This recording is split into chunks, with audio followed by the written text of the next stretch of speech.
Alright, good morning. This is warm-up number 2. So if you were absent on November the 3rd or November the 4th, our warm-up went over solving systems of equations. So we've learned in the past unit how to solve for y. So if your equation is not where the y is isolated, number 1, you have to solve for y. If you need the detailed steps on how to solve for y, please refer to warm-up number 1. After you solve for y, you need to identify your m and your b.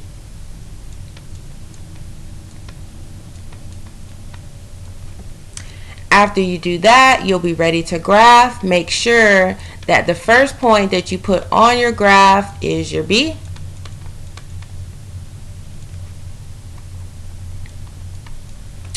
And then your slope will help you move from B. Remember that your slope allows you to either rise, go up, or fall, go down, depending on the sign of your numerator. But when you move side to side, which is what we call run, you will always be moving to the right. So let's use these steps to help us graph. So number 1, I will write my slope. My m in this case is 1 over 4 because that's the number that's next to x. My b in this problem is 3 because that's the number that's at the end.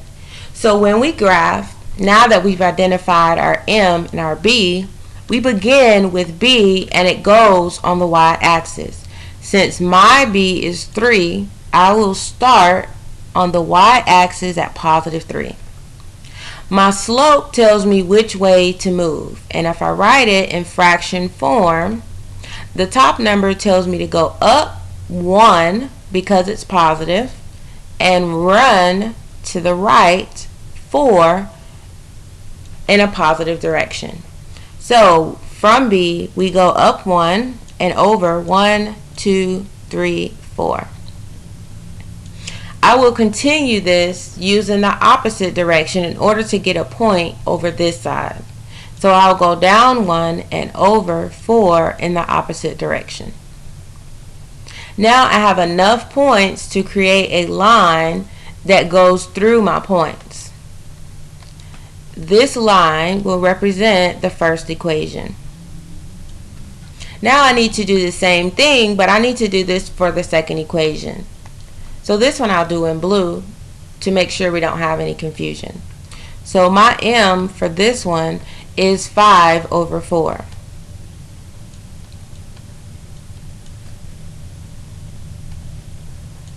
My b for this one is a negative 1.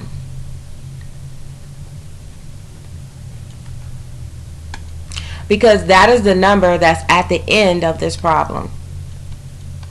So that tells me where I need to start. I need to start at negative 1 on the y-axis.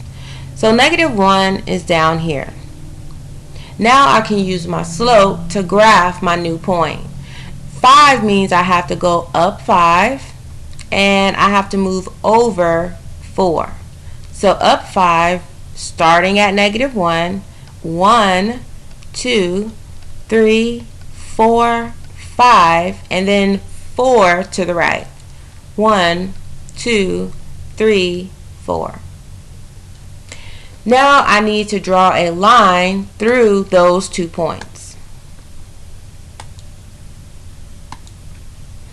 So this line represents these 2 points and where they intersect. Excuse my line since it's not perfect, but it's very close. So now we're ready to write our answer. There are 3 possible answers. Since these 2 lines cross at a point, I know that I have one solution. Every time you have one solution, you have to give me the ordered pair. It will start with an x number and it will end with the y number. This point is the point of intersection. So the y value for this point is positive 4. And the y value for this point is at positive 4 also. So the x was 4 and the y was 4. Make sure that you write your side to side number, which is x, and then your up and down number, which is y. This is the answer to that first solution. Now I will clear my board so that we can set up and solve number 2.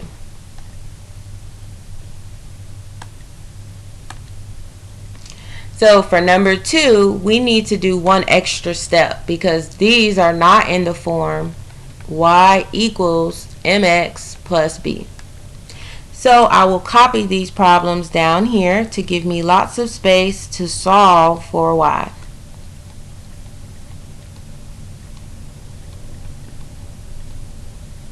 So remember, when we solve for y, we do the opposite operation to move our x. So that means I'm going to subtract x on both sides. A positive x minus x cancels and gives me negative 2y equals negative x, which I will write first, and a positive 6, which I write last. Remember, the last step is to divide every single term by whatever you see in front of y. In this case, I'm dividing by negative 2.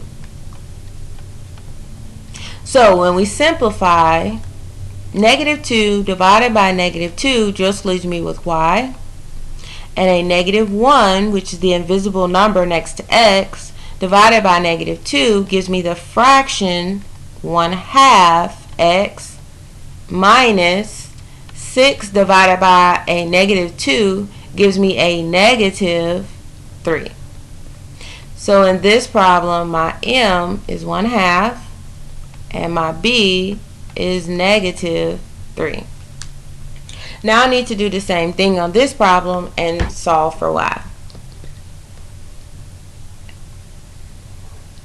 So we start out very much the same. We subtract x on both sides.